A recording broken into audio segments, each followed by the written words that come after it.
എൻ്റെ പേര് മത്തായിക്കുട്ടി. ഞാൻ കൊല്ലം ജില്ല പോരുവഴി എന്നുള്ള സ്ഥലത്തുനിന്ന് എൻ്റെ ഇടവക മണ്ണാർ ഇടവക മലക്കര കത്തോലിക്ക. എനിക്ക് കിട്ടിയ അനുഗ്രഹമാണ് ഞാൻ പറയുന്നത്. ഞാൻ 40 വർഷത്തോളം കാലമായി ഞാൻ മദ്യത്തിനും ഭയങ്കര രാവിലെ തൊട്ട് ഞാൻ ഗൾഫിലായിരുന്നു. ജോലിക്ക് പോകണമെങ്കിലും എനിക്ക് കുടിക്കാതെ പോകാൻ പറ്റത്തില്ല. ആ സമയത്ത് ഞാൻ അവിടെ ഇരിക്കുന്ന സമയത്ത് ഞാൻ ബൈബിൾ വായിക്കുക, അങ്ങനെയുള്ള ഒരു കാര്യങ്ങളും അങ്ങനെ ഞാൻ മൊബൈലിൽ കൂടെ സിനിമയും മറ്റും കണ്ടുകൊണ്ടിരുന്ന സമയത്ത് എനിക്ക് ഈ കൃപാസനത്തെ പറ്റി ഒന്നും നേരത്തെ അറിയില്ല. ആ സമയത്ത് യൂട്യൂബിൽ കൂടെ എനിക്കിത് കാണാൻ പറ്റുകയും അങ്ങനെ ഞാൻ അങ്ങനെ അടിച്ചടിച്ച് നോക്കുമ്പോൾ എനിക്കൊരു പെട്ടെന്ന് എന്തോ ഒരു ഇത് തന്നു. അതിനു മുമ്പിട്ട് ഞാൻ 3 പ്രാവശ്യം ഡിവൈനിൽ പോയി മദ്യം കഴിക്കത്തില്ലെന്ന് ഞാൻ അവിടെ സത്യം ചെയ്തത്. എന്നിട്ട് എനിക്കത് നിർത്താൻ ഒരിക്കലും പറ്റില്ല. അപ്പോൾ എൻ്റെ മനസ്സിലെപ്പോഴും വേദനയുണ്ട്. ആ സമയത്താണ് എനിക്ക് ഒരു അനുഗ്രഹം കിട്ടി.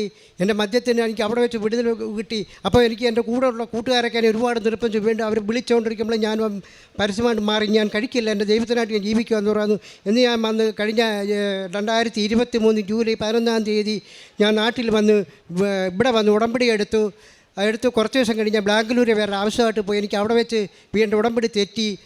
അവിടെ വെച്ച് എനിക്ക് ഒരു പ്രാവശ്യം കുടിച്ചു. പിന്നെ ഞാൻ നാട്ടിൽ വന്നു, ഉടമ്പടി പുതുക്കി. അവിടെ പിന്നെയും എനിക്ക് ഇതിൻ്റെ ആകാശത്ത് കൊണ്ട് 2 പ്രാവശ്യം വീണ്ടും മദ്യപിക്കേണ്ടി വന്നു. അപ്പോൾ എനിക്ക് തെറ്റായിട്ട് എനിക്ക് മനസ്സിലായി. ഇപ്പം പന്നൊരു തെറ്റായ മാർഗത്തിൽ കൂടെ പിന്നെ എനിക്ക് പ്ലാൻ വന്നു. എല്ലായിടത്തും എൻ്റെ അമ്മ എന്നെ രക്ഷിച്ചു. ഇന്നെൻ്റെ കുടിയും സർവ്വതും നിർത്തി. എനിക്ക് ഇപ്പോൾ 1.5 വർഷത്തിൽ കൂടുതലായി എൻ്റെ മദ്യത്തിന് എനിക്ക് പരിപൂർണമായി എനിക്ക് വിടുതൽ കിട്ടിയ മദ്യപിക്കുന്നതിനെ കാണുന്നതിന് എനിക്കിപ്പോൾ ദേഷ്യമാണ്. അത്രത്തോളം ഒന്ന് പിന്നെ എനിക്ക് കിട്ടിയ അനുഗ്രഹം എന്ന് പറഞ്ഞാൽ എൻ്റെ താടിക്ക് ഒരു മുഴയുണ്ടായിരുന്നു. ഞാനത് വളരെ വിഷമിച്ച് എൻ്റെ കണ്ടവരെല്ലാം പറഞ്ഞ് ആശുപത്രി പോകണം, വോട്ട് ബാക്ക് വെക്കണം. ഞാൻ പോയില്ല. അപ്പോൾ ഞാൻ പറഞ്ഞു എൻ്റെ തൈലമുണ്ടല്ലോ, ഞാൻ ഉടമ്പടി തൈലം തൊട്ട് വരട്ടെ. അത് 4 ദിവസം കഴിഞ്ഞപ്പോൾ പരിപൂർണമായി മാറി. പിന്നെ എൻ്റെ മുഖത്തൊക്കെ മരുമ്പാറയുണ്ട്, അതും ഞാൻ ഉടമ്പടി തൈലം മുഖേന അത് മാറി. പിന്നെ എനിക്ക് നല്ല ഷുഗർ ഉണ്ടായിരുന്നു, 400-നടുത്തുണ്ടായിരുന്നു. ഞാൻ ഇവിടെ വന്ന് പ്രാർത്ഥിച്ച് അമ്മയുടെ അടുത്ത് പറഞ്ഞിട്ട്, അമ്മ ഞാൻ നാളെ ടെസ്റ്റ് ചെയ്യാൻ പോയി ഒന്നും ഞാൻ ആഹാരം ഒന്നും കൺട്രോൾ ചെയ്തില്ല. അതുപോലെ തന്നെ പോയി 3-ൻ്റെ അന്ന് പോയി ടെസ്റ്റ് ചെയ്തപ്പോൾ 124 എനിക്ക് കുറഞ്ഞ് കിട്ടി. ഇപ്പോഴും ഉണ്ട് 100, 120 ഒക്കെ 30 ഉള്ളു എനിക്ക്. പിന്നെ ഒരുപാട് ആത്മീകമായിട്ട് ജീവിക്കാനുള്ള കൃപ എൻ്റെ ദൈവം എനിക്ക് തന്ന്. പണ്ട് കുർബാനയ്ക്ക് പോകണമെന്നൊന്നും വലിയ താല്പര്യമില്ല, പോയാലും ഒരു മറ്റു രീതിയിൽ പോകുന്നു. ഇപ്പം ഞാൻ പള്ളി തുറക്കുമ്പോഴേ എനിക്ക് പള്ളിയിൽ പോകണം, പ്രഭാത പ്രാർത്ഥന സംബന്ധിക്കണം. ആഴ്ച ഞങ്ങളുടെ പള്ളി 2 കുർബാനയുള്ള ആഴ്ച, ഞായറാഴ്ച ഇട ദിവസവും. ഇത് രണ്ടും ഞാൻ മുടങ്ങാതെ പോയി കാണും. പിന്നെ ഇത് രണ്ടാമത്തെ ഇട ദിവസമുള്ള കുർബാന ഇല്ലെങ്കിൽ ഞാൻ അടുത്തുള്ള ഏതെങ്കിലും പള്ളികളിൽ വൈകിട്ട് പോയി ഞാൻ കാണും. 2 ആഴ്ച കൂടുമ്പോൾ ഞാൻ കുമ്പസാരിക്കാൻ ശ്രദ്ധിക്കുന്നുണ്ട്. അത് പറ്റിയില്ലെങ്കിൽ ഞാൻ വേറെ ഏതെങ്കിലും പള്ളിയിൽ പോയി ഞാൻ കുമ്പസാരിക്കും. അങ്ങനെ എനിക്കിപ്പം ജപമാല ചൊല്ലാൻ എനിക്ക് നേരത്തെ അറിയത്തില്ലായിരുന്നു. ഞാൻ എന്തോന്നു പോലും എൻ്റെ വൈഫ് എന്നെ ഒരുപാട് വഴക്ക് പറഞ്ഞിട്ടുണ്ട്. എന്നിട്ട് ഞാൻ ചെല്ലത്തില്ല, രാവിലെ പ്രാർത്ഥിക്കത്തില്ല. ഇപ്പോൾ 5, 4, 3 ഒക്കെ മുടങ്ങാതെ എനിക്ക് ചെല്ലണം. 5 ദിവരേശം എനിക്ക് കാണാതറിയണം. എല്ലാ പ്രാർത്ഥനകളും എനിക്കറിയാം. സന്ധ്യാപ്രാർത്ഥന എനിക്ക് ചെല്ലണം. ബൈബിൾ ഇപ്പം 1/2 മണിക്കൂറല്ല, 1 മണിക്കൂറോളം എനിക്ക് സമയം കിട്ടുമ്പോഴൊക്കെ എനിക്ക് പ്രാർത്ഥിക്കണം, ബൈബിൾ വായിക്കണം. അങ്ങനെ വളരെ വളരെ ആത്മീകവും ദൈവത്തെ അറിയാനുള്ള കൃപ എനിക്ക് കൂടുതലായി എനിക്ക് എൻ്റെ അമ്മ എൻ്റെ അപ്പനും എനിക്ക് തന്നു. മരിക്കും വരെ ഇനി എൻ്റെ അമ്മയുടെ അപ്പൻ്റെ അനുഗ്രഹത്താൽ ജീവിക്കണമെന്ന് മാത്രമേ എനിക്കുള്ളൂ. പിന്നെ എനിക്ക് എൻ്റെ ഈ മദ്യപാനത്തിൻ്റെ എൻ്റെ ഈ പ്രശ്നങ്ങൾ കൊണ്ട് എൻ്റെ ഭവനത്തിൽ ഇച്ചിരി പ്രശ്നമുണ്ടായി. അത് ഞാൻ ഉടമ്പടി വെച്ച് ഏതെങ്കിലും എനിക്കത് എൻ്റെ അമ്മ എനിക്കത് സാധിച്ചു തരുന്നത് എനിക്ക് പരിപൂർണ്ണ വിശ്വാസമുണ്ട്. എൻ്റെ വീട്ടിൽ നിന്ന് എൻ്റെ ഭാര്യ ഇപ്പം മാറി താമസിക്കുകയാണ്. അങ്ങോട്ടൊന്നും ഞങ്ങൾ കയറുമൊന്നുമില്ല, എന്നെ വിളിക്കുകയൊക്കെ ചെയ്യും. തിരിച്ചു വന്നില്ലെന്നുള്ള അതും ഉടനെ വരുമെന്ന് എനിക്ക് ഉറപ്പുണ്ട്. ഇവിടെ ഇരുന്ന് വിശുദ്ധ കുർബാന സമയത്ത് എൻ്റെ ഭാര്യ എനിക്ക് ഫോൺ വന്നായിരുന്നു, സംസാരിച്ച് എന്നോട് കാര്യം പറഞ്ഞു. ഇത്രത്തോളം എനിക്ക് മുടങ്ങാതെ വരെ ഞാൻ ഒരുപാട് പേരെ ഇവിടെ കൊണ്ടുവന്നിട്ടുണ്ട്. ഇന്നും 2 പേരെ ഞാൻ കൊണ്ടുവന്നു.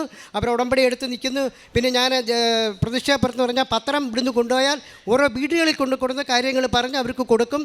പിന്നെ ആദ്യം ഒരു അനാഥാലയത്തിന് 55 പേരാണ്. അവർക്ക് 1 ദിവസത്തേക്കുള്ള ഫുഡിന് പൈസ ഞാൻ കൊടുത്തു. പിന്നെ റോഡിൽ ആരെ കണ്ടാലും എവിടെയെങ്കിലും വെച്ച് വിശ്വകാര്യം മറ്റോ കണ്ടാൽ അവർക്ക് എന്നെക്കൊണ്ട് ഒക്കുന്ന സഹായം ഞാൻ ചെയ്യും.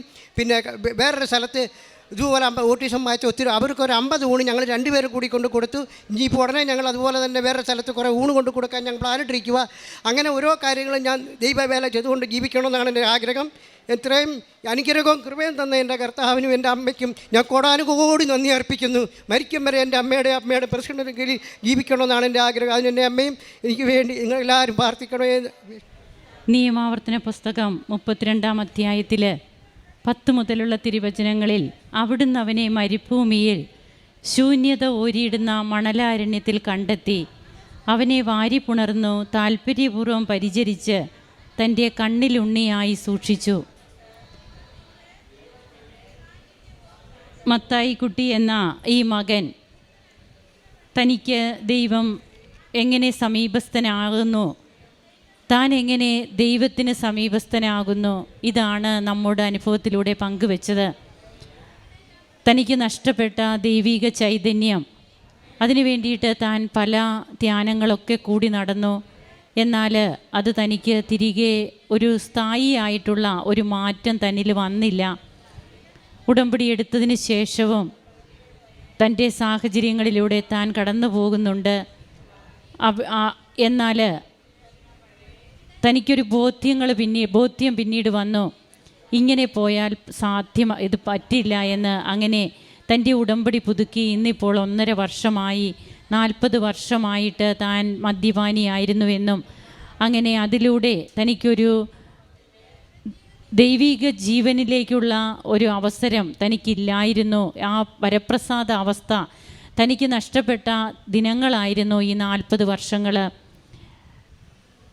എന്നാൽ 40 വർഷത്തെ ആ ഒരു ദൈർഘ്യത്തെ എങ്ങനെയാണ് ഉടമ്പടി പുതുക്കി കഴിയുമ്പോൾ അത് പരിശുദ്ധ അമ്മയുടെ മധ്യസ്ഥതയിൽ സമയച്ചുരുക്കമായിട്ട് പിന്നീട് ഈ മകൻ അനുഭവപ്പെട്ടത്. അങ്ങനെ തൻ്റെ ജീവിതത്തിൽ വന്ന സമൂലമായൊരു മാറ്റം, അതിലൂടെ തന്നെ തനിക്കുണ്ടായിരുന്ന വലിയ ഒരു ദുശ്ശീലം അതിൽ നിന്ന് മാറുമ്പോൾ തന്നെ തനിക്ക് സമാധാനം കിട്ടുന്നു. തൻ്റെ ജീവിതത്തിൽ അതുവരെയും താൻ അനുഭവിക്കാത്ത ആശ്വാസവും സംരക്ഷണവുമാണ് ദൈവിക ഇടപെടലുകളിലൂടെ തനിക്ക് ലഭിച്ചതെന്നാണ് ഈ മകൻ ഇവിടെ സാക്ഷ്യപ്പെടുത്തുന്നത്. പിന്നീട് ഇന്ന് താൻ എങ്ങനെയാണ് കൂദാശ ജീവിതത്തിൽ തനിക്കിന്ന് വിശുദ്ധ കുർബാന, അതുപോലെ വിശുദ്ധ കുമ്പസാരം, ജപമാലയൊന്നും തനിക്ക് അറിയില്ലായിരുന്നു, തനിക്കതിന് ആഗ്രഹമില്ലായിരുന്നു, ഇഷ്ടമില്ലായിരുന്നു. എന്നാൽ ഇന്ന് താൻ ചെല്ലുന്ന ജപമാലകൾ എത്ര എണ്ണമാണെന്നും അതുപോലെ സിനിമയും സീരിയലും ഒക്കെ കണ്ട് സമയം കളഞ്ഞിരുന്ന തനിക്ക് ഇന്ന് കൃപാസനത്തിലെ ശുശ്രൂഷകളാണ് ഏറ്റവും എനർജറ്റിക്കായിട്ട് തന്നെ പിടിച്ചു നിർത്തുന്നത്. അതുകൊണ്ട് തന്നെയാണ് അനുസരിക്കാൻ സന്നദ്ധരെങ്കിൽ നിങ്ങൾ ഐശ്വര്യം ആസ്വദിക്കും. യെശയ്യാ പ്രവാചകൻ്റെ പുസ്തകത്തിൽ തിരുവചനം നമ്മോട് അരുളി ചെയ്യുമ്പോൾ നാം ഇപ്പോൾ കേട്ട തിരുവചനം പോലെ മണലാരണ്യത്തിൽ, അതായത് ശൂന്യത ഓരിയിടുന്ന മണലാരണ്യത്തിൽ നമ്മെ കണ്ടെത്തി വാരിപ്പുണരുന്ന ദൈവത്തിൻ്റെ ഉടമ്പടിയുടെ ഒരു പുതിയ അനുഭവങ്ങളിലൂടെയാണ് കടന്നു പോവുക. അങ്ങനെ തനിക്ക് അന്യമായിരുന്ന പലതും ഇന്ന് തനിക്ക് സമാധാനവും സന്തോഷവുമായിട്ടുണ്ട്.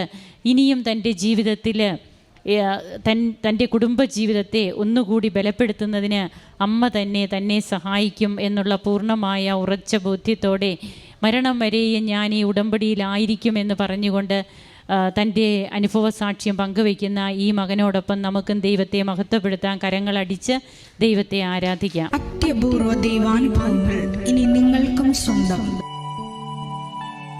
ഈ യൂട്യൂബ് ചാനൽ ഇതുവരെ സബ്സ്ക്രൈബ് ചെയ്തിട്ടില്ലെങ്കിൽ ഇപ്പോൾ തന്നെ സബ്സ്ക്രൈബ് ചെയ്യുക. ഈ വീഡിയോ ഇപ്പോൾ തന്നെ നിങ്ങളുടെ സുഹൃത്തുക്കൾക്ക് ഷെയർ ചെയ്തുകൊണ്ട് കർത്താവിൻ്റെ പ്രേക്ഷിതരാകുക.